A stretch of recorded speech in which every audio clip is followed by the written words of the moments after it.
2 minutes. One swap. A lifetime of lies. The nursery at St. Nicholas hummed like a machine built to keep time. Fluorescent lights traced the edges of cribs. A thermometer clicked in a corner. Outside, the city slept under a wet sky. Inside, beneath the anonymous white of hospital gowns and the dull rustle of disposable gloves, a small decisive theft happened with the economy of a practiced hand. Amanda Okoro had been alone most of her pregnancy.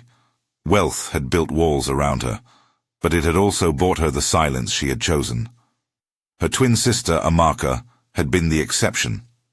The one person who never felt like a stranger, who could still make Amanda laugh with the slimmest jolt of recognition. In the months before the birth, Amarka's visits were frequent. A soothing presence when Jacob's work pulled him across continents, and when Amanda's own mother was far away. She brought jasmine tea and old stories about the two of them, the way they used to trade secrets under mango trees. She held Amanda's hand in the labor ward and sang under her breath, until the world simplified to breath and the sound of arrival. The baby was born at 2 in the morning. He came out pink and loud and briefly transparent with the wetness of birth. Amanda cried as if she had been set free. She wrapped her fingers around a tiny fist and tasted the future on the sweetness of his skin. Amarka was there, smiling, not with the brittle flare of envy Amanda sometimes detected in her, but with a soft, practiced warmth. Dr. Admi, a man used to the cost of conveniences, his palms always smelling faintly of antiseptic and cash, moved through the room like a gatekeeper. What followed did not take long. Hospitals are places of conduits, paperwork, wristbands, quiet corridors where people move with the tacit understanding that absolute attention is necessary, a lull in the shift. A nurse distracted by a phone call at the station, a door that opened for 10 seconds. Amarka knew how to wait out a gap. She understood the timing of bodies in motion. She had made a career of reading seams in people. Dr. Admi had been readied, cozy conversations loosened into quid pro quo. He saw opportunity where someone younger might have seen only desperation. They moved like a small trained crew. A blanket was exchanged. A cradle was swapped. Amanda, exhausted on morphine and triumph, never knew her son's scent had been traded for another. The infant she held later, glassy-eyed, mute against a new world of light and sound, was not the one that had first been placed in her arms at birth. The real Philolip, bright and red and wailing with the sound of first breath, was carried away under a different name to a van that would take him to St. Mary's, to anonymity and rationed milk and the grind of institutional time. Amid the sterile scent of the maternity ward, no scream broke the night. Only faint mechanical beeps registered. The swap took 2 minutes. By the time Amanda sat in the passenger seat of a car outside the hospital, wrapped in a borrowed shawl and cupping a small head against her collarbone, Amarka had already parked a few houses down the lane, eyes hard as slate. She kissed Amanda's forehead with an intimacy that smelled of smoke and iron. "Take him home," she murmured. "You deserve him." Amanda drove through the city with the infant asleep in her arms. The car felt vast and hollow, the way Amanda's life had been without children. She imagined the future in tiny domestic scenes, a stroller under palms, a small hand in hers at a park, laughter echoing in a house she could finally call full. The baby's eyelids fluttered. He did not cry.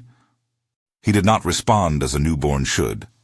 Nurses at St. Nicholas fussed, but not with alarm. Dr. Admi wrote down notes in a neat, even hand before they sent Amanda home with instructions to return for routine checks. Later that week, the first appointments began. Specialists with precise smiles and clinical patience peered into the baby's eyes. Amanda followed each set of instructions, dizzy with gratitude and slow with exhaustion. She learned to speak in the language of hope. Maybe it's transient. Some babies take longer. It's only a matter of time. At home in her glass and marble house, Amanda's rooms were quiet in a way she had never known. The nursery was a monument, white sheets, a mobile of hand-blown glass stars, a wooden crib Amanda ran her hands over whenever fear rose like a small, hot animal in her chest. She called the boy Peter because his black hair lay like ink across his head, and because, when she looked at him in the lamplight, she could not name him anything harder. Peter never opened his eyes fully. He reached for Amanda's face with blind, searching hands that knew her scent by heart. She fed him, bathed him, read to him until the words blurred. She learned the sounds of his sleep and the small private noises that mapped his body's needs. When she thought of the alternative, no baby at all, she named her gratitude and pressed it to her skull like a talisman. Meanwhile, at St. Mary's, Philip learned to hold his hunger like a fact of life. The orphanage was a low brick building with barred windows and a single courtyard where a few trees offered half-hearted shade. The air there was always moderated by institutional rules: bedtimes, porridge servings, visits on Tuesday afternoons. Philip was small in the beginning, clever in a way that made caretakers remark at his attentiveness, then forget to follow through. He watched other children and memorized the movement of the world, the way adult hands sliced up fruit, the schedule of the caretaker's steps across the hall. He learned to read the faces of those who might look after him and the faces of those who would take nothing more than what was required. He learned to talk less and to observe more. The years that followed unfolded in parallel tracks. Amanda sowed confidence and rituals around Peter's blindness. She decorated his world with sound, wind chimes, a kitchen timer that chimed an octave, a small radio with gentle static. Tutoring sessions came in and out of the house. She hired the best therapists, the kind who explained things in an unhurried cadence that never pinned pain to a particular cause. She took Peter to appointments that filled her days with clinical patients and waiting lists. There were nights she wept quietly, not only for the vision her son lacked, but for the knowledge that everything she had built to protect herself now hinged on a fragile human thread. At St. Mary's, Philip fed on scraps of attention and hardened into a kind of brilliant hunger. He read voraciously because books did not require warmth or patience, only persistence. He taught himself to count by the tiles on the floor, to identify the sound of each van that came and went, to remember the faces of the few kind strangers who passed through.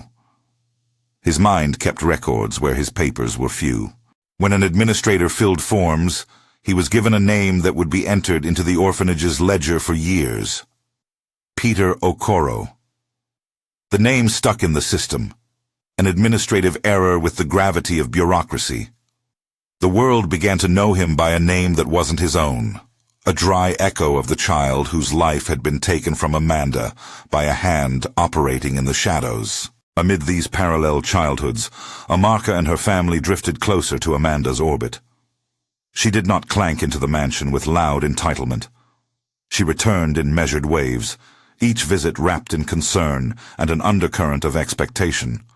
She brought her sons, Chisholm first, and then Emma, the kind of boys who had been taught to present charm on demand. In public they were charming, attentive at dinners, flattering when Amanda spoke, ready with small affections that felt curated for a woman who had, in public, nothing left to prove. They hugged Peter and pretended tenderness. They smiled at Amanda in photographs, their faces sculpted by practice. In private, the choreography shifted. Chisholm's smile became a blade that could retract. He liked the idea of belonging without earning it. He wanted the comfort of the mansion, the projection of status, but he was impatient with the discipline Amanda trenchantly applied. He resented every quiet rule she set to protect Peter's vulnerability. The first time he pulled a toy from Peter's hands as if it were a small punishment, Amanda scolded him gently. "He's fragile with new things," she said. Chisholm laughed under his breath and pushed a little harder the next time. Emma, so called in the records and often teased by other children for the name, moved in and out of compliance. He watched Chisholm with a kind of boyish awe. Where Chisholm learned cruelty as an instrument, Emma absorbed it as a script. He did other small, insidious things, withholding comfort, telling new hired nannies that Peter was difficult, laughing quietly when the blind boy stumbled over a threshold. Jacob's visits were intermittent, and each arrival left Amanda with a sour reel of hope and disappointment. He hovered on the edges of responsibility, did what needed to be done in public, and then retreated behind work and a quiet sense of unworthiness. Sometimes he came bearing gifts, a leather-bound book for Peter to feel the raised letters, a promise to rearrange his schedule. Other times, he called and cancelled dinners with the excuse of a meeting. He loved Peter in fits and starts, with the same half-confidence he offered Amanda, genuine but shackled to fear and the need to not look too needy in the eyes of others. Underneath everything lay a polite civic corrosion. Money lubricated behaviors, fear bought silence. Amarka's family had done what families often do. They wrapped resentment in entitlement, and then paid for the edges to be sanded smooth. Dr. Admi accepted payments and massages of influence. The orphanage accepted the child like any other donation, filing paperwork to give the boy a place to sleep and a name. Amanda worked harder than she had ever worked at distancing herself from bitterness and owning the life she held. She threw herself into philanthropy, into foundations that provided education to blind children, into speeches that framed her grief as a purpose rather than a wound. Sometimes her public persona shielded her from the fact that the boy she loved, to the marrow, wasn't thriving in a world that privileged sight.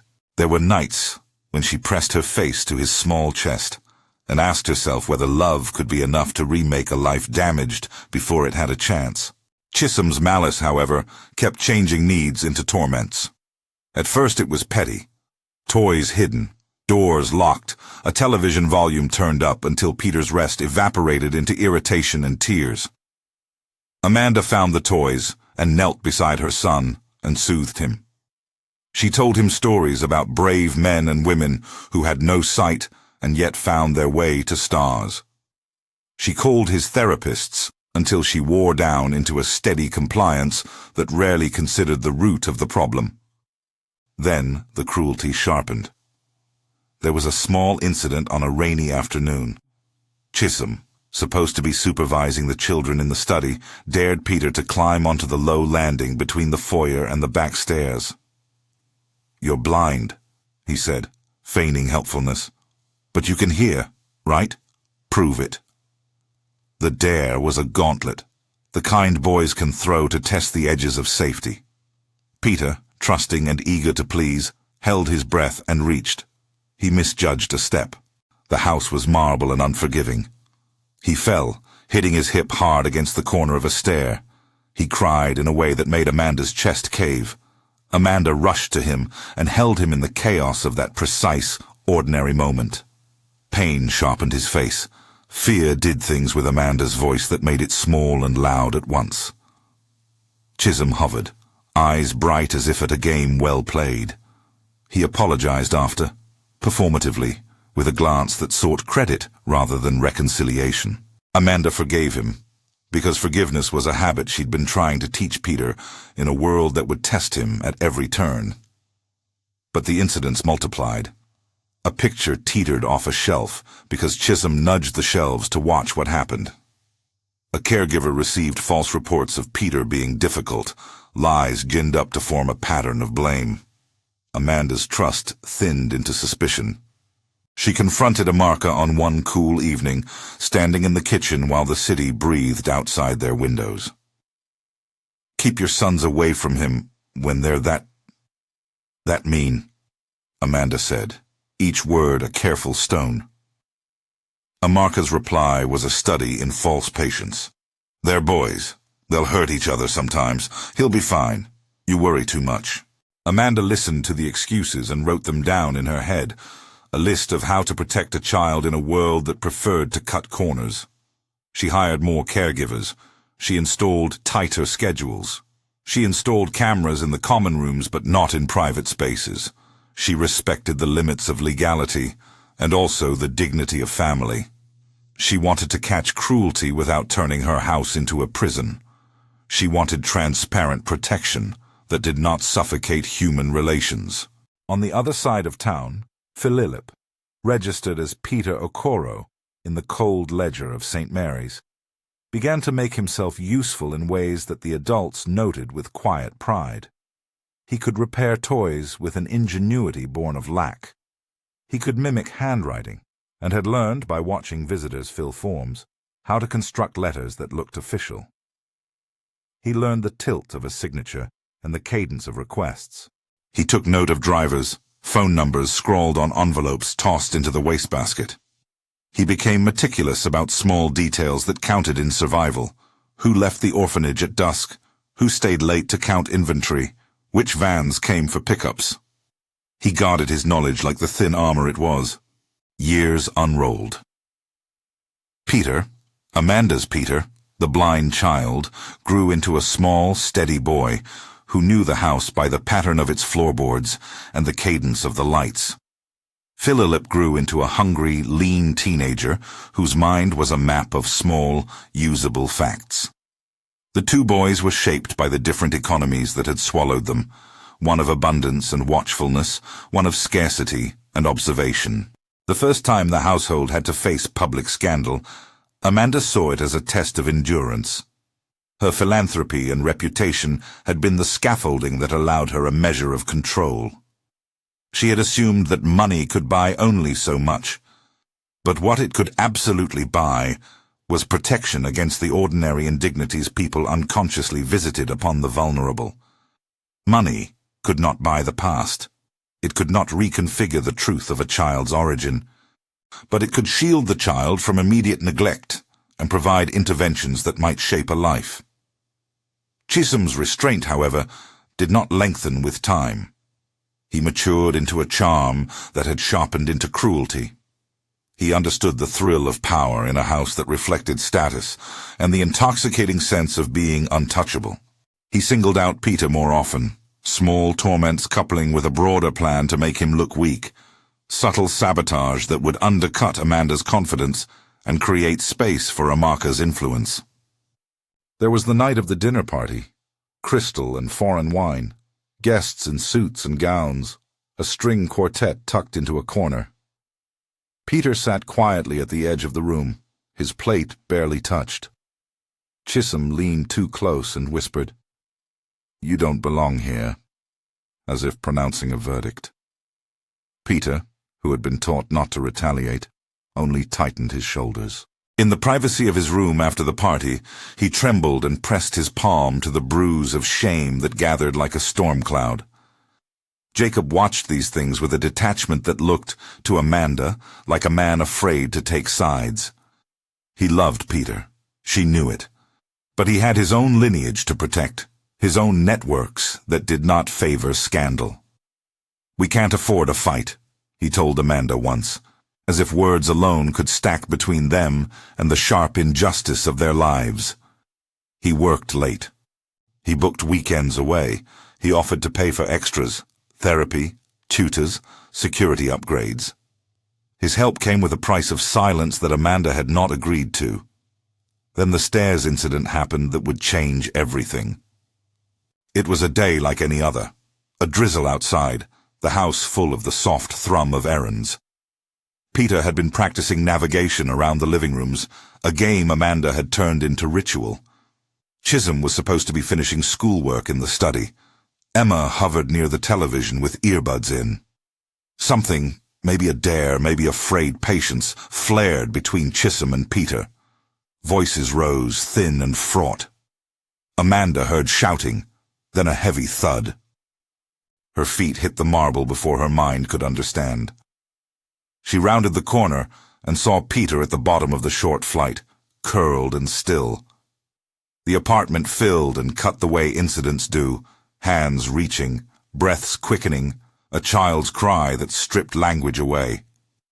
Chisholm stood at the top of the stairs, face pale, a hand over his mouth, as if to hide the knowledge of what had occurred.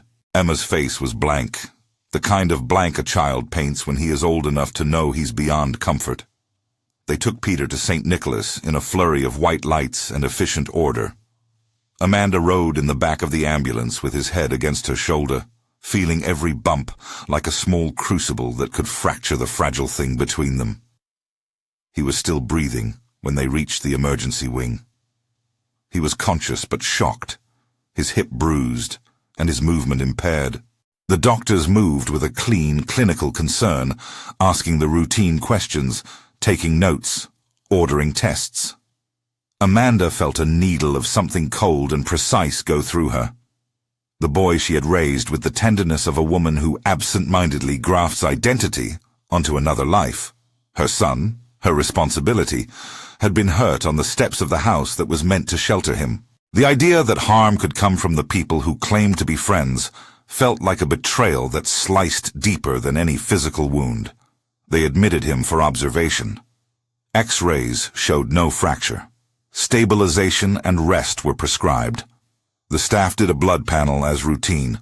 O, A, B, A, B. It was a small automatic thing, the kind of check that had the potential to finish a night in the emergency department or to open a door to questions. The technician, young, professional, brought the results to the nurse, who then spoke to Amanda with a voice that should have been neutral. But the words found a crack. "We should rerun this," she said. "There's an inconsistency." Amanda's mind went to all the banal, plausible things. A paper mistake, a label swapped on a tray. She agreed to anything that would mean reassurance. She slept in the chair by Peter's bed, watching the small chest rise and fall like a tether to the future she had made. Her world had been a long series of measured acts designed to secure that tether. Nothing in her training for this life prepared her for a lab slip that might be a chink in the armor of a perfect lie. A retest came back the same. The nurse's face carried the careful lines of someone who'd seen too many human dramas to indulge panic. "Blood type is not matching parental records," she said. "I need to consult." 2 weeks before, Amanda had been the emblem of hope. A new mother, saving herself from the loneliness she'd wrapped around like a cloak. Tonight, she sat in a fluorescent-scented room and felt the silence of the hospital render her intentions irrelevant. The mismatch had the weight of an accusation. It raised questions that could be whispered away, or that could be precision-lanced into something that would not heal. Amanda demanded to see the files. She wanted clarity. She wanted proof that this was an error. The hospital provided the routine documents, birth certificates, signatures, the nurse's log. Amanda's hands shook as she read through them. She noted timestamps like a detective. She called Dr. Admi and asked, with a voice much steadier than she felt, for the delivery room tapes. In the security office, the footage was grainy, time-stamped in a corner, the camera's night vision giving everyone a greenish hue like ghosts. For a long moment, Amanda watched nothing happen. Footsteps, a shift in staff, the mechanical rhythm of the ward. Then, on a replay that felt like a heartbeat stretched thin, she saw the movement that had occurred while she had been in the fog of new motherhood. A figure approached 2 bassinets, hands moving with deliberation. It was a small, clinical ballet. The blanket shifted here, the cradle moved there. The camera snapped to another angle and then cut to a view of the corridor where a nurse stepped out with a clipboard. The timeline matched a window when the ward had been understaffed. Amanda's throat closed around a hardness she had not known she possessed. The hands on the screen were not anonymous. One detail, the tilt of a head, the way someone cupped a tiny body when lifting, was a bone-deep familiarity. The shoulders were the ones she had kissed hours ago. The face under the hood, the movements so practiced, belonged to Amarka. The revelation did not arrive with cinematic thunder. It came like a cold wind through a cracked door, invading the house she had built around herself. Amanda sat very still, her hands pressed to her knees. The world narrowed to 2 minutes, a swap, a tape that recorded the banality of a betrayal. She felt the old familiar knot of grief. Not a single event, but a network of betrayals that had been laid like slow, invisible traps. All those evenings where Amarka had asked, "Can I come by?" Not as the friendly twin, but as someone arriving with an intent that smelled faintly of calculus and profit. All those small loans of trust. All the nights Jacob had been too late and too apologetic. All the quiet compromises. She stood up, the chair creaking under the suddenness. Amanda did not cry. She did not scream. She moved, as if parts of her body now had instruction manuals written by someone else. Demand records. Bring lawyers. Secure DNA samples. Her mind lined up facts, like soldiers. She would gather proof. She would not let this stand as a rumor or an accusation made in the margins of wealthy gossip. She would hunt the truth. Outside the hospital, the rain had stopped. The world was still turning in its tired, indifferent way. Amanda carried Peter home that night with a new kind of attention. Her hands trembled, but the rhythm of holding a child is itself a language. She stroked the crown of his head and whispered things she did not yet know she believed. That love could bend toward revelation. That truth was an active verb. That justice could be built like furniture. Careful joins and screws, not simply a magical summoning. But the blood result, stubborn, sat in her inbox like an accusation. It suggested, in the clinical language of science, that the child she had raised was not biologically hers. The word mismatch blurred at the edges of letterheads. "We should retest," the technicians insisted. Retests confirmed the strangers in the genome. The lab would not, nor could it, pronounce motive. It could only tell what the molecules said. The child's blood type did not align with Amanda's records. There was an anomaly between parent and child that required explanation. Amanda's mind returned to the tape. The replayed footage made the past a visible, replayable thing. The camera had recorded more than a movement. It had captured a choice.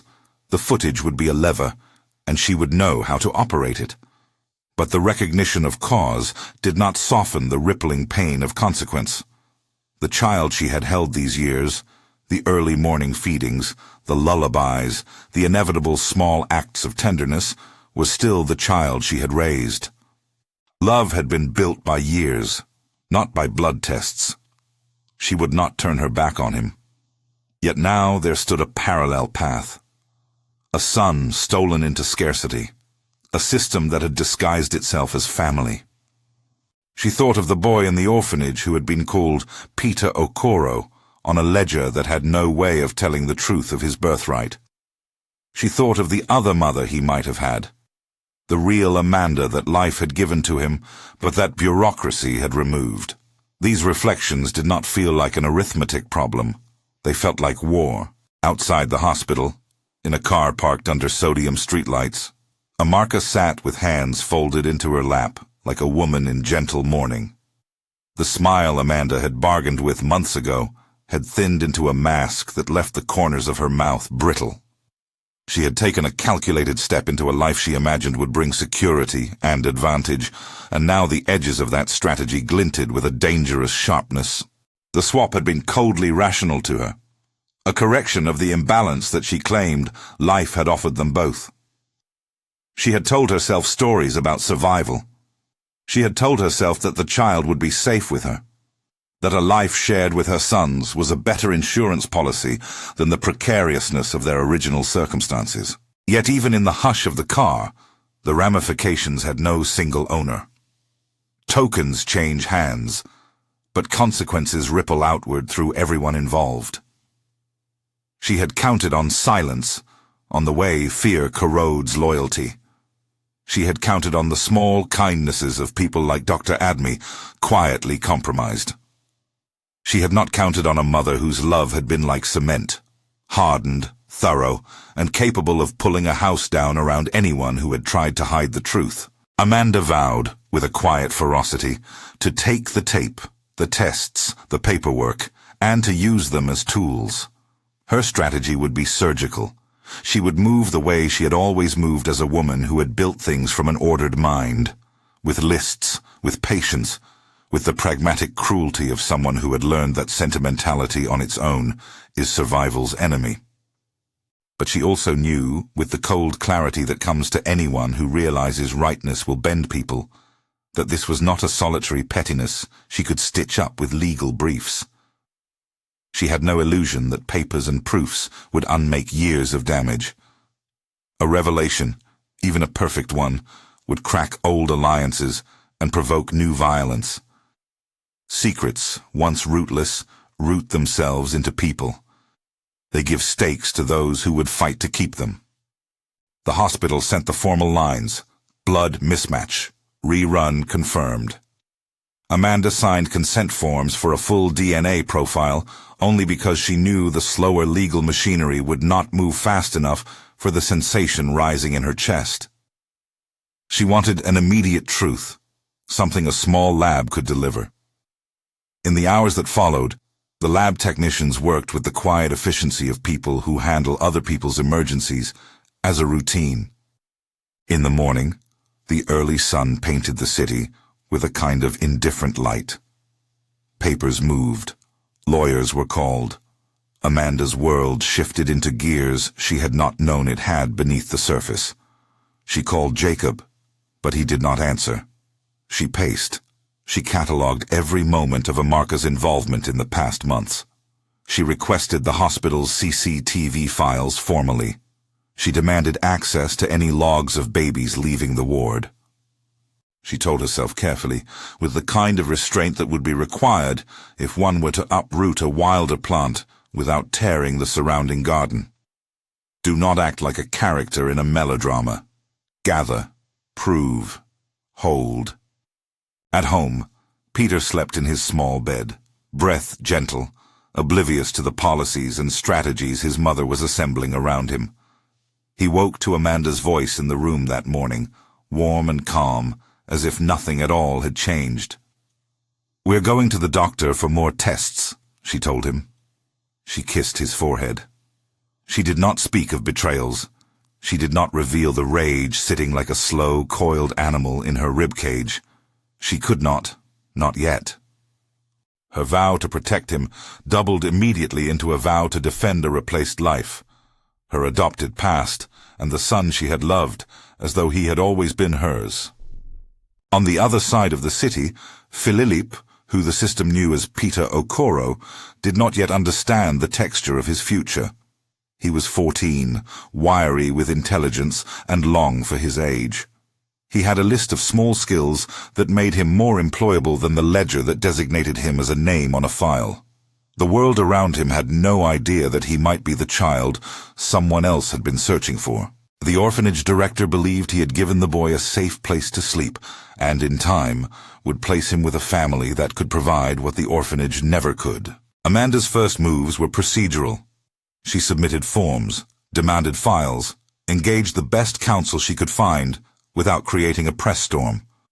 She recorded conversations, kept chains of custody intact.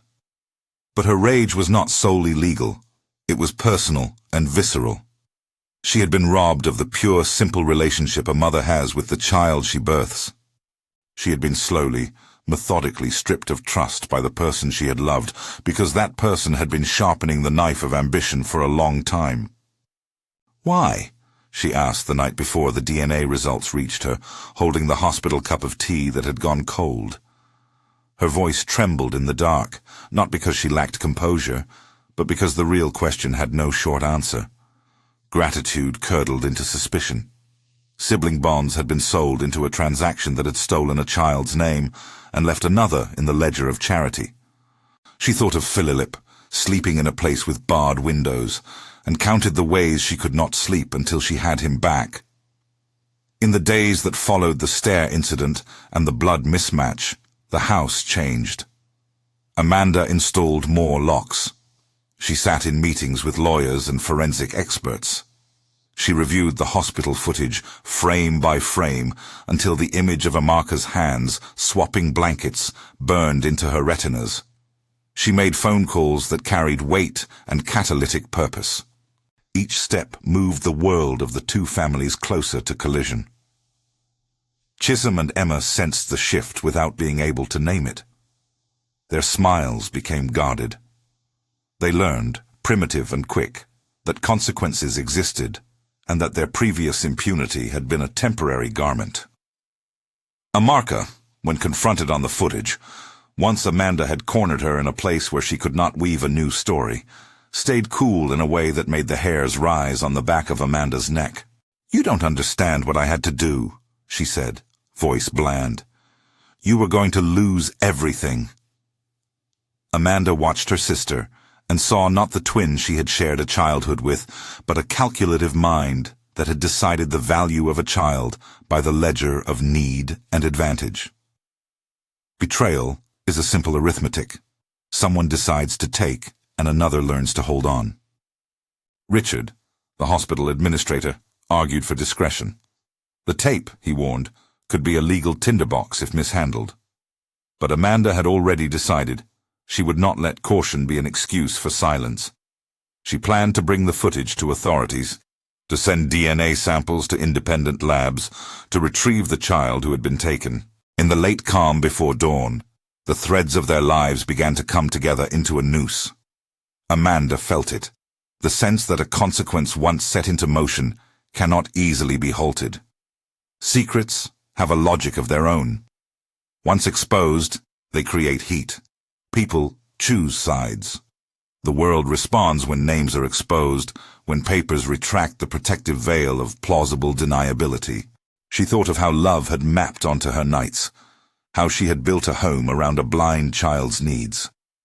She thought of the other boy, whose hunger had made him keen and watchful, and who had been given a name that obscured his birthright. Amanda was no hero who could mend every wrong. She was a woman with resources and a will steeled by betrayal, and she was ready to take back what had been stolen. But she also felt, with the sick certainty of someone who knows violence comes with the territory, that this was no neat reclamation. The discovery of the swap would be a detonator. Arrests would be made, lawsuits would be filed, newspapers would sniff out scandal. Amarka, cornered, would not be a meek defendant. She would have motives and leverage, men who owed her favors, secrets of her own, and sons who could be weaponized. Amanda gathered proof in the sterile light of procedure, but the war she was about to ignite would be fought in more than courtrooms. It would be fought across reputations, in the private rooms of prisons and hospital consultations, in the fragile psyches of two boys, one returned to his biological mother, and one who had been wrenched from his identity. When the first DNA report arrived, carbon fine in its certainty, the paper confirmed the impossible in the clinical voice of science. Amanda read it once, and then again. The letters on the page were not arguments. They were laws. The boy she had raised was, by the measure of blood, not her son. The document did not erase the years she had spent tending and teaching. It did not dissolve the lullabies. It did not unmake the small kindnesses fashioned into routines. But it did create a legal axis around which the coming conflict could revolve. She filed the DNA with the police. She handed the hospital footage to counsel. She made calls that would result in a raid on an orphanage she made the calls that would lead wheels into motion. A detective she had met once at a charity event. A solicitor who answered at 3 a.m, a private investigator whose patience had been bought with an unspoken blend of money and menace. She delivered the CCTV to sober men with badges and to a lawyer who kept asking, efficiently, where to sign. Amanda moved like a strategist in the quiet hours, methodical, cold where necessary, because there was a child somewhere who bore the name they had given him at birth and a ledger that had made him someone else. St. Mary's was a squat building of institutional brick and buzzed fluorescent corridors. The orphanage director, an official who had aged into a certain bureaucratic mercy, stood in a small office with a ledger open between his hands when the police arrived. He blinked at the warrant like a man whose world had been rendered momentarily irrational. The raid did not look like the violent scenes Amanda had imagined in the worst hours. It unfolded with the mechanical thoroughness of people trained to make things stop. Officers moved through rooms, called children's names, and carried folders of an authority that made secrets flatten like paper under a press. Philip was in the dingy library when they found him. Lean, precise, head angled over a dog-eared book whose title he could not pronounce aloud, but had memorized by the cadence of its sentences. He had been taught to speak softly in the orphanage, but to watch everything with a hawk's attention.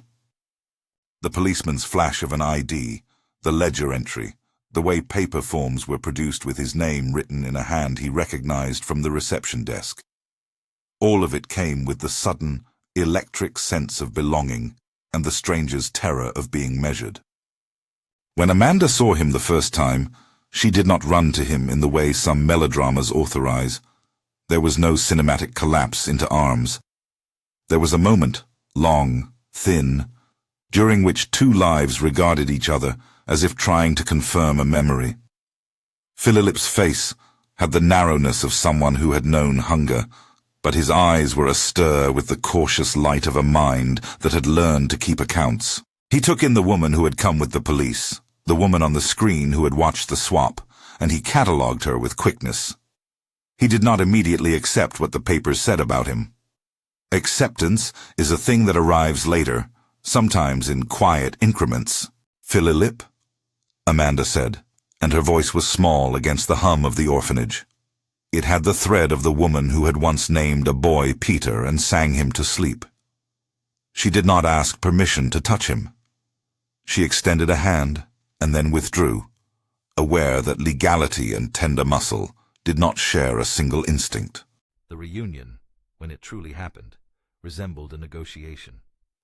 There were forms to sign, custody petitions, temporary placement orders, the complicated choreography of state protection. There were social workers who stepped between joy and procedure, who explained that DNA alone meant legal grounds, but did not erase the fact that Philip had been raised under deprivation, that he might refuse, that he might very well want nothing to do with a woman whose name had initially been a herald of rescue, but who had also been shaped into a public icon of accusation.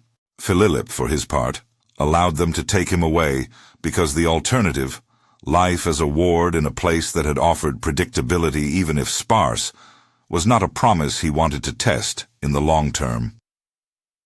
He left with a backpack that smelled faintly of stale porridge and the faint geometry of survival knitted into every crease. He stepped into a car that smelled of leather and the ozone of a climate-controlled vehicle, and the world rebalanced. Meanwhile, the police acted on the footage and on the bribes that had been traced back through transactions, through small payments that spoke in the language of convenience. Dr. Admi, when confronted with official warrants and the prospect of malpractice suits, folded like a man who had misread the durability of his arrangement. He admitted, in blunt sentences, to the exchange of money and to signing papers that had been altered. His voice was the thin, ashamed sound of a professional who understood that his license was a string pulling his life in a new direction. Amarka's face in the interrogation room did not become an outright mask of horror. She had prepared arguments in the quiet stretches of nights, justifications retooled into scripts. She said what betrayers often say, that there had been reasons that made sense in a life she had learned to rationalize. "We had to survive," she told the detectives, a line she had practiced and softened into something like sorrow. She worked the room like someone who had always known how to assess leverage, who had men to call and favors to prod. Her voice did not break because she had placed herself on the side of the transaction and convinced herself that outcomes matter more than origins.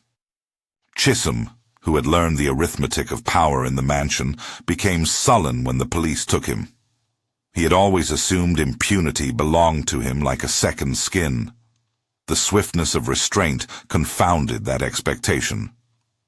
Emma, younger and more brittle, slipped into stunned compliance. Both of them were charged, not as monsters dramatized on courtroom screens, but as youths whose actions had inflicted harm, and whose complicity in the greater crime of deception could no longer be dismissed as juvenile pranks. Amanda watched each arrest through a kind of double pain. She felt vindication's sharp taste, but she also felt the heavy, residual grief that never yielded to proof. Proof means the truth is known to others. Grief is private, and it was not something a raid could touch. When the officers brought Philip to a quiet, sterile room at Amanda's house for the initial meeting, he sat stiffly on a couch and kept his hands clasped. He listened as Amanda tried, with small words, to stitch a bridge. She did not promise things she could not deliver. She promised safety and the clear truth that Hans had taken something from him, and that she intended, legally and with stubbornness, to put it back. "You're not obligated to me," she told him plainly. "I can't make up for what you lost. I can try to stand in the way of more of that. If you want time, you take it. If you want tests, we take them. If you want nothing," he interrupted her with a steadiness that shocked her. "I want to know why," he said. "I want to know how I ended where I did." In the weeks that followed, the household refashioned itself around two uncertain centers. Amanda kept the blind boy, still called Peter in their private life, because she could not conceive of handing him away after the years of tending. He had known her always as mother, the person who kissed his forehead at night, who kept his routines like a sacred script. To pry him from bed and carry him into an alien life would be to enact yet another loss. The law listened to that case with a kind of clinical sympathy. Courts may respect the established emotional bonds of a child when making temporary custody decisions, and the judge allowed for an arrangement that kept both boys in Amanda's immediate care under stringent oversight while the longer legal battles unfolded. Philip moved into a room across the hall from Peter. He slept for long, suspicious hours. He read voraciously and kept lists in a battered notebook with entries like contacts, evidence, names. He worried at the edges of his manner for signs of the child's scar tissue that life had sewn into him. Mistrust, the reflex to retreat, the predator's keen eye for fracture. At times he was brittle with anger. At other times he was quiet as someone watching the architecture of a new life's truth, cataloguing what he might use and what he might avoid. The public reaction was not monolithic. Newspapers smelled the scandal and fed on it. Some voices suggested Amanda had been negligent. Others framed her as a wronged mother whose resources were precisely what had made restitution possible. A certain media undercurrent loved to simplify: victim, villain, hero. Amanda refused that reductive frame. She granted interviews on her counsel's advice, careful phrases arranged like a diplomat's sentences. She said she loved the boy she had raised. She believed Philip belonged with his birth family. She would not abandon either child to the tempests of public curiosity. The legal charges were a litany: kidnapping, conspiracy, medical malpractice, corruption. Dr. Admi resigned his post and faced disciplinary hearings. Amarka and her sons were held in custody pending trial. The orphanage director stepped down as inquiries probed the lax paperwork and informal practices that allowed a child to depart under an assumed name. Investigations widened. Who knew? Who allowed? What payments traced from one account to another? Amanda watched this machinery with a cold care. She had no illusions that criminal indictments would absolve the emotional wreckage that had been inflicted. Jacob's posture through the proceedings was complicated. He had not staged the swap, yet he had been a man who retreated from conflict. Now, under pressure and with his own conscience a small, insistent drum, he chose to speak. He testified about the late nights, the fear of scandal that had made him cozy with silence, about calls ignored and nights he had not come home. There would be those who called him cowardly. There were others who saw a man who had been held in fear and who finally found the courage to provide a ledger version of events. His testimony was not meant to exculpate his family, but to provide a human accounting. He had loved, he had failed, and he now attempted to repair. The courtroom was not a scene for theatrical gestures. It was a sterile theater where evidence did the work of narrative. DNA results were precise, clinical. Paperwork linked the exchanges of funds. Security footage showed the crucial 2-minute movement in frames that stopped time by rendering it into evidence. The prosecution painted Amarka's actions in unadorned shapes: opportunity, motive, transaction. The defense argued mitigating circumstances: supposed fear, purported necessity, an emotional calculus that would not sound moral but had been believed by the accused. Outside the court, protesters gathered at times, some demanding harsher punishment, some decrying a system that had punished women, Amarka's supporters said, who made desperate choices to survive. Amanda watched these reactions with an awareness that the revelation of the swap had not simply exposed a crime. It had uncoiled into a broader argument about class and power. In the glare of the media, the narrative shifted and refocused, each outlet trying to catch the image that would sustain its headline. At home, the two boys started to contour themselves into cohabitants who were wary and occasionally curious. Peter, with his practiced trust, reached for Phililip's hand once, as if testing continuity. Phililip, who had spent years on guard, did not always respond. He was sometimes sharp, snapping at routine kindnesses, as if to test whether they would break under stress. He found ways to be useful around the house, repairing a loose banister, making a draft stopper that fit into the hall, reading aloud and noting the cadences that might help Peter orient himself in space. There were gestures of connection that were not sentimental but pragmatic. Small bridges built from necessity and a nascent care. Therapy became a household appointment. Amanda sat in rooms with soft light and a therapist who specialized in traumatic attachments, dissecting the knotted threads of identity for two boys who had been rearranged by other people's decisions. They talked quietly about ownership and love. "You didn't lose your years because someone changed a name," the therapist said to Phililip in one session. "But you did lose time, and that time shapes how you trust." It was a sentence both consoling and forensic. Chisholm, in custody, found his own supporters in unlikely corners. Some men with connections whispered about reparations. One or two of Amarka's contacts, old favors in banking circles, a few documents held back as insurance, made attorneys nervous. The police were not blind to the fact that money lubricates loyalty. There were nights when Amanda received thin dossiers, claims that Amarka had partners who would not sit quietly. Her house was given new locks. Security teams were doubled. Threats arrived. Some crude notes tucked into mail. Some anonymous phone messages that suggested consequences for continuing to press the case.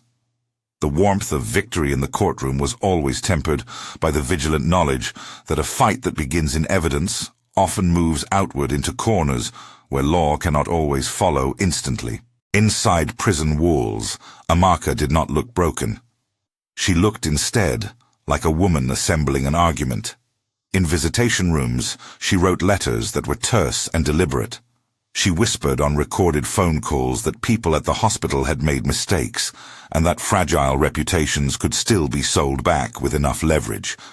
She had not anticipated the indignation of her sister, so much as she had mismeasured how far those indignities could propagate. Now that she had been exposed, she began to plan in the only space left to her: legal maneuvering and vengeful scheming through proxies. The war, which Amanda had suspected and feared, moved into forms she had not fully prepared for. A libel suit arrived from a journalist whose piece Amanda had criticized. A set of leaked hospital documents painted a picture with ambiguous lines. Then a man Amanda had not met before sent an email with photographs of a private event he claimed she had attended. None of these were outright acts of violence, but they were the logical artillery of a campaign meant to wear a person down. Erosion as strategy. Amanda responded in the only way she knew, with order. Her legal team countered leaks. Her PR team crafted statements that spoke in the tone of maternal dignity. Her philanthropic board issued statements. The private investigator she had hired tracked threads, mapped relationships, and discovered a knot that suggested the war would not remain local. One night, Jacob nearly lost his temper. He walked into the house, late, wet from rain, his suit rumpled, and found a voicemail that suggested a business partner had received a threat on account of his association with Amanda. His reaction was not theatrical. It was a sober, burning anger that had been sharpened by guilt. He came to Amanda, hands raw with the need to be useful. "I didn't know," he said quietly. "I know I didn't act." "I'm sorry." Amanda listened. Forgiveness was not a currency she exchanged quickly, but she accepted his hand because the war they were in required alliances. They assembled a public front. Jacob agreed to testify further, to disclose any knowledge he had about cash flows that might implicate others. He began to feel the consequences of his detachment and made himself a witness in a way that made his own reputation brittle but honest. As trials and hearings advanced, the salient question in everyone's mouth was, what would become of the boys? The court hearings designed temporary guardianship while long-term child welfare plans unfurled. Social services recommended integrated therapy, a stable household, and careful schooling. There were days when Philip would tout small victories, his first report card under a regulated school register, a tutor who praised his natural facility for languages. There were other days when he would drag himself through the house, with the languor of someone who had seen much and trusted little. Peter, for his part, learned again how the world worked with eyes that could not see. He learned the new dynamics of a home that no longer hid secrets behind smiles. He learned the closeness of a brother who might be genetically related to him, but whose experiences were so wildly different that they sometimes resembled foreign countries. He learned to name small gratitudes, the sound of a toast popping, the way a hand felt steady on the stairs. He knew nothing of the ledger that had placed him wrong. To him, Amanda had always been mother. The families of the accused mobilized. Amarka's supporters raised funds for appeals. They asked sympathetic reporters to recast her as an anguished woman who, faced with poverty, made a choice she thought protective. It was an argument that played on public debates about desperation and ethics. Some listened with compassion. Others saw in it an attempt to sanitize an act that had placed two boys in an impossible calculus. Amanda's life became a series of small, hard choices. She would not let the boys be used as tokens in a public argument. She campaigned furiously with social workers to ensure that each child's care plan was individualized and trauma-informed. She agreed to joint counseling sessions with Philip and Peter where they could speak, sometimes angrily, sometimes in small conciliations. She sat through long, boring government interviews that pried into everything. She attended hearings where lawyers argued the technicalities of custody and the presence of established emotional bonds. The law is rarely poetic. It prefers lists and precedents. Amanda learned to love lists. One afternoon, at a hearing that seemed designed to test patience, Philip surprised everyone. He read a statement in a voice that trembled only at first, and then steadied. He did not speak of melodramatic revenge. He spoke of the things he'd missed, the regularity of a bedtime, the safety that came from knowing where you belonged, the simple arithmetic of having a name that matched the one stamped on your bones. "I am who I am," he said, "but who I am might change if I'm not careful. I don't want to be molded by people's pity or used for their headlines." The courtroom was quiet. Journalists scribbled. Lawyers looked at each other. The statement could not erase the past, but it weighed heavily in the judge's mind. Here was a teenager articulating need with an uncommon poise. The judge, practical and patient, ordered evaluations, and recommended a phased approach to placement. Philip would participate in a transitional care program with Amanda's household as a hub, social workers visiting regularly, with mandatory sessions designed to support the psychological integrity of both boys. The order was cautious. It was designed to minimize further harm. It was also the kind of ruling that ensured the battle would continue in more private legal arenas: custody hearings, appeals, family court skirmishes. Outside those chambers, the war changed shape. Amarka, in her small cell, mapped the vulnerabilities of those around her. She wrote letters that were intercepted, then sent new ones through other channels. She began to unspool a strategy of attrition, slow leaks, legal harassment. She had not yet been stripped of every lever she had. She had access to men who knew how to move things quietly. Threats, once indirect, became sharper.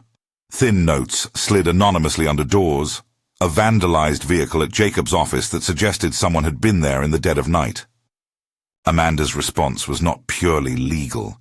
She learned, in a harder school of empathy, how to build a citadel that was not merely law and security, but community. Friends showed up. Helen, Jacob and Mariam's daughter, who had seen small cruelties before and whose presence had been a steadying witness in the worst moments, spent afternoons reading with the boys, offering a kind of familial witness that was not legal, but human. A personal chef began to come twice a week, so Amanda could sleep a little longer. Staff from her foundation volunteered their time for the boys' programs. Small acts accrued into a fragile web that protected the household in ways money alone could not buy. In the months after the arrests, press cycles flourished and dwindled, then flared again with new allegations. Each flare was like a frost on a field. It did not kill the crop instantly, but it made the harvest precarious. Amanda learned to navigate that temperature.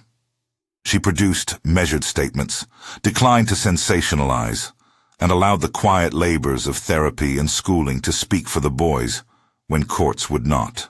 But a war is never only legal. In a heated exchange one late night, Amanda received a call from a number she did not recognize. The voice on the other end was low and technical. "People make choices, Ms. Okoro," it said. "Some stand by their families. Others take what's rightfully theirs by other means. Think about your foundations. Think about the things you care about." The call was not a promise of immediate harm. It was a doubling down on intimidation. Amanda hung up with a hardness that thinned her smile. She had been prepared to fight for a son. She had not expected to fight for the very oxygen of a life she had tried to reconstruct. A small committee in her philanthropic foundation recommended that she step back temporarily from public events. They feared for her reputation and for the stability of donor lists. Amanda, who had once used public exposure as armor, now found that privacy was a kind of defense. She accepted the recommendation while refusing to cede the narrative to others. She continued to push for legal closure, trials that would hold the perpetrators accountable. But she also recognized that verdicts on paper do not nullify the daily, quiet labor of repairing a boy's ability to trust. The trials began in earnest. Witnesses were called. Dr. Admi, in court, spoke with a tone that mixed shame and tiredness. His was not a dramatic confession. It was the statement of a man whose small ethical compromises had led to life-changing consequences. Amarka looked at him in the courtroom and never flinched. She had always had a way of making her losses look like calculus. Her defense counsel argued desperation and duress. The prosecution argued premeditation.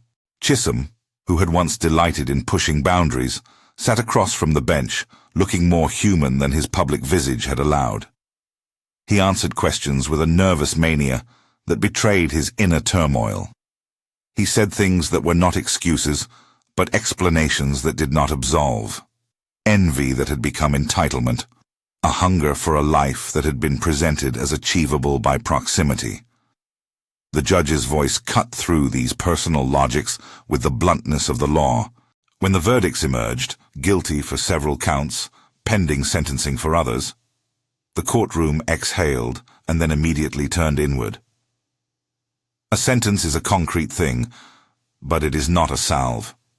The judge pronounced terms that would hold the perpetrators accountable and ordered restitution where possible. Dr. Admi lost his license. Amarka faced a series of years that would sharpen or blunt her ability to plan.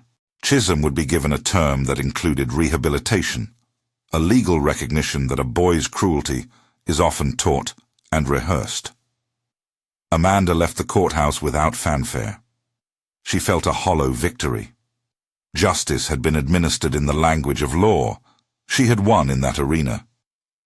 But she also felt the gravity of the families that had been damaged beyond legal repair. She thought of Philip's adolescence, of the years he would need to reweave into a life he could call his. She thought of Peter, who had no idea of the legal machinery all around him and who responded best to the small rituals that made his days predictable. There was no victory that could replace beds lost to seclusion, no sentence that could reverse the time taken. Amarka's appeals began almost immediately from behind bars. Her lawyer filed motions, argued procedural errors, sought leniency by telling the court of hardship and pressure. It was the familiar second act in a drama where guilt and resource fought to overlap. She had access to people who could make the legal work slow and costly. Amanda anticipated it and planned. Legal fights, she learned, require stamina more than passion. Publicly, Amanda's life thinned into fewer events and more private moments with the boys. She went to hearings, to therapy sessions, to school meetings. She learned to make breakfasts that Philip liked, small eggs with chopped tomatoes, and to find small ways to give him control over his life, because autonomy is a blade against helplessness. Philip, whose hunger for order had always been a weapon, used those lists now to begin organizing college preparatory materials. He joined a community program where he mentored younger boys who had been through child welfare systems. He sometimes told Amanda, in a voice more honest than polished, that the theft of his childhood would remain a wound, but that wounds can be tended to become scars that teach. There were nights when Amanda sat in the darkened nursery and listened to two boys breathing in rooms down the hall. She placed her hand on the headboard near Peter's bed and thought about what it meant to hold two children whose histories had been turned by betrayal. She had pictures of the years they had not shared and tried, clumsily, to map a future in which both of them would feel held. Love, she had learned, would not be a zero-sum game. It would be a complicated ledger, with credits and debits in measures no bank would ever balance. But the war that the title warned of did not fade with court sentences or therapy appointments. It simply shifted. Amarka, in letters smuggled through third parties, spoke of recriminations. She hinted at litigation against the hospital. She suggested there were witnesses whose statements had been incomplete because fear had kept them silent. She implied that those who had testified had their own skeletons, threats unfurled like old debts. A small incendiary act, someone set fire to a car in the driveway of a lawyer connected to Amanda's legal team, brought a new kind of fear. No one was hurt, but the message was clear. The fight could escalate into violence again. The police investigated and found a smear of evidence pointing to an anonymous contractor who had once worked with a company connected to Amarka's friends. Proof was never complete. That is one thing Amanda learned about conflicts with resources on both sides. The fog of influence makes causality slippery. But the effect was undeniable. Amanda and her family lived with the knowledge that the battlefield had broadened beyond courtrooms. In the months that followed, Amanda built a public message that was neither vengeful nor cowed. She used her foundation to create a program supporting children of institutional neglect, naming it not after herself, but after the necessity of safe care. The foundation's work did not erase the personal damage done to her family, but it redirected public attention into tangible support for others. She found that doing good, practical, measurable, was a kind of resistance that blunted the cruel narratives the press could make. It was also, oddly, a balm. Action steadied her. Amarka, meanwhile, found new ways to fight. From a visiting room that smelled of disinfectant and recycled air, she sent messages to a small circle of allies. She appealed to sympathies, to family narratives of hardship, to the idea that the law had overlooked contextual pressures. Her legal team prepared appeals that sought to complicate earlier findings. Behind those motions lurked the possibility of a drawn-out war of attrition, years of hearings, filings, and public exposure. Fatigue is as much a weapon as a verdict when reputations are at stake. The household adjusted to a kind of lived vigilance. Security cameras, once an intrusion Amanda had resisted, became accepted features. The boys grew used to a social worker's presence like a second parent. They learned to trust, in small increments. They also learned to fight back, not with violence, but with the tools that make a future. Education, skill, networks. Philip enrolled in tutoring programs and found, with a swift and sometimes frightening aptitude, that he could translate his years of observation into legitimate advantage. He began to study architecture informally, fascinated by how spaces could be designed to reduce harm. Months slid into a year, and the courtroom episodes that had once been the center of their lives became background hums, appeals filed, motions heard, a sentencing review. Amanda's life, which had been a flashpoint, settled into a routine governed by careful presence and small triumphs. An academic award for Philip, a composition that Peter completed on a braille keyboard, a slow, mutual glance across a dinner table that spoke of a family remaking itself. Yet the title that hung over their lives was not wrong. The reveal of identity had planted seeds that would not go dormant. Amarka's few allies were not yet exhausted of cause. A man connected to Chisholm spread rumors that destabilized a philanthropic board. Another, seated in a comfortable anonymity, leaked selective records that forced new inquiries. The legal system, though it had acted decisively in some regards, could not insulate a family from the persistent drip of reputational harm. In a late scene that felt like a small coda to the chaos, Amanda stood one evening at the mansion's rear window, watching rain sheet down the garden. News alerts scrolled on her phone about a new petition filed by Amarka's lawyers, a call for a retrial on procedural grounds. Against the glass, the house reflected back at her two small rooms and their dim lights. She thought about the way identity had been carved and recarved in the lives of two boys, how names, paperwork, and biology had been wielded as tools by people who believed their ends could justify any means. Her phone buzzed again. She answered to hear a calm voice. "Miss Okoro, a man was seen photographing the boys at school today. Your security team is dealing with it." The voice on the line gave the details with a clinical flatness that implied this would be yet another skirmish. Amanda stood and listened, then asked a single question. "Is anyone hurt?" "No," the man replied, "but they were close enough for the boys to see." Amanda closed her eyes. She felt the familiar tightness that preceded action, the war's promise that exposure begets exposure. She had won legal points, reclaimed the son who had been taken, and secured a household where both children could be cared for. But the reveal had not been an end. It had been the ignition. She turned from the window and walked down the hall to where two small beds waited under soft lamps. Philip was awake, writing in his notebook. Peter, restless, listened to a recording of a story he'd loved since infancy.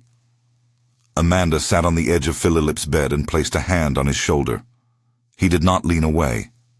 He had learned to measure trust the hard way. He had decided to test the possibility that someone could be both true and complicated. "I don't know how to change the past," Amanda said softly, "but I will keep making choices that try to guard your future." Philip looked at her then, a look that was less a child's plea than a young man's calculation. "Make sure the people who hurt us can't do it again," he said. "Not just to us, to anyone. Just outside, Under sodium lamps that washed the street in gold, cars moved like small swimmers in a river. In the distance, a news van's light pulsed across a building as if a network had not yet decided its final story. Inside, the household exhaled into a brittle peace. The legal victories counted, the therapists counted, the boys' small steps counted.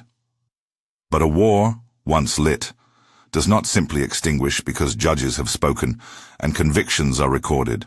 It metastasizes into other arenas, the courts of public opinion, the private rooms where grudges are tended, the slow grind of appeals and insinuations. Amarka sat in a visiting room and smiled at a photograph she had kept folded inside her journal, a picture of the twins laughing under a mango tree, years before the ledger and the calculations. She folded a note and tucked it under the mattress, a note that said in plain terms that she had not finished arguing. The war, she believed, was not simply a matter of legal victory or loss. It was a contest of endurance, of who could outlast the other in patience, in resources, in the willingness to make life small for someone else. Amanda did not romanticize revenge. She did not expect finality. She expected the long seasons of skirmishes and the kind of vigilance that ages a person faster than grief. She wrapped herself around the boys in ways that were at once maternal and managerial. Dinners cooked on a schedule, therapy sessions kept, school appointments attended, security briefings heeded. It was not the life she would have designed on a blank page, but it was the life she had been given by a spiteful act and by the pragmatic need to repair. On a raw, clear morning months later, with court files still active and Amarka's appeals simmering, the family assembled in the living room for a small private ceremony. Philip's name legally restored in a form that confirmed parentage and offered in bureaucratic ink what loyalty and DNA had already proven. There were no grand speeches. There was only a quiet formality, a woman signing papers, a boy placing his hand on a document that finally matched his bones. Philip signed with an ink-stained hand, and, when it was over, he looked at Amanda and then at Peter. "This doesn't unmake anything," he said, and there was no bitterness in his voice, only the flinty pragmatism of someone who had learned to measure the truth. "It just makes things clearer." Amanda closed her eyes for a moment. She thought of 2 minutes in a nursery and of the years that had unspooled from that small theft. She thought of the hard decisions to come, the appeals, the occasional threats, the inevitable press cycles that would look for megaphone words, and realized that clarity was, for now, enough. The war had been unlatched when the camera captured hands moving between cradles and when a lab read out the language of kin. That war would continue, lit by resentments and legal maneuvers, by the reach of wealth and the stubbornness of those who felt betrayed, and by those who sought to protect what had been reclaimed. Amanda understood this. She also understood that some fights worth fighting are not fights for victory, but for endurance. The slow, patient work of making sure children know safety, of keeping them away from the black edges of other people's ambition. At dusk, she stood again at the back window. The city exhaled in a familiar mixture of light and distant traffic. Her phone buzzed with another alert, this one a routine from the Foundation, and she smiled with a small, tired fierceness. She had her sons. She had the law on paper. She had enemies who would not surrender. She had, in equal parts, the brittle armor of proof and the soft, stubborn need to love 2 boys whose identities had been tangled by theft. The revelation had detonated a sequence no court could fully contain. It had returned a stolen child, and it had unmasked the people who had engineered the theft. But it had also opened a struggle that would be measured in years, legal appeals, personal vendettas, public scrutiny, and the quiet work of healing. The name on a birth certificate could be restored with ink, but the deep work of trust, the psychological architecture that makes a human life whole after betrayal, moves at a slower, harder pace. Outside, distant sirens wound through the evening air, an ordinary sound, the city's undercurrent. Inside, two boys read side by side, one with sight, one listening to a Braille reader's cadence. Amanda watched them and felt, for the first time in a long while, the shape of a possible future, complicated, scarred, and fiercely defended. She turned off the light in the hallway, and before she closed the door on the nursery, she whispered into the quiet of the house a sentence that had become a quiet litany. "Identity has been found," she said, not to a courtroom nor to a reporter, but to the children and to the house that held them. But the war it started will not be over tonight. In the cell block's dim visiting room, Amarka folded her hands around a cup of tea. She did not cry. She thought of lawyers and appeals, and of how to keep fighting in the spaces where rules bend. She had until now assumed she could control the shape of her life by choosing the right moments to act. The revelation had stripped her of some comforts, but it had given her another weapon: patience, and a willingness to keep striking in ways that the law could not always look at clearly. The story that began with 2 minutes in a nursery had reached a moment of legal closure and yet opened a broader campaign.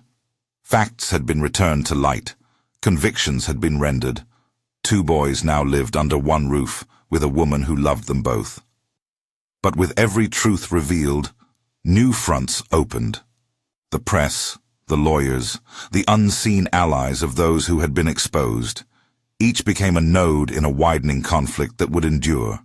Amanda walked down the corridor, past the boys' rooms, and paused at the front door. She rested her hand on the knob and looked out at the street where traffic moved like a slow river. She had reclaimed a son and kept the one she had raised. She had won in court and lost nights to worry. She had discovered that truth, once known, does not tidy itself into peace. It spreads like light, and warns that shadows will gather in other places. The war, once ignited by the revelation of a child's identity, had begun to grow in ways that could not be constrained to verdicts. She turned the knob slowly and stepped out into the foyer, into the fragile, determined life she would now have to defend at all costs. If this chapter left you wondering how families survive the fallout of secrets and what comes next for Amanda, Philip, and Peter, subscribe and stay with us. Tell us in the comments, what would you do if you discovered your child's identity had been stolen?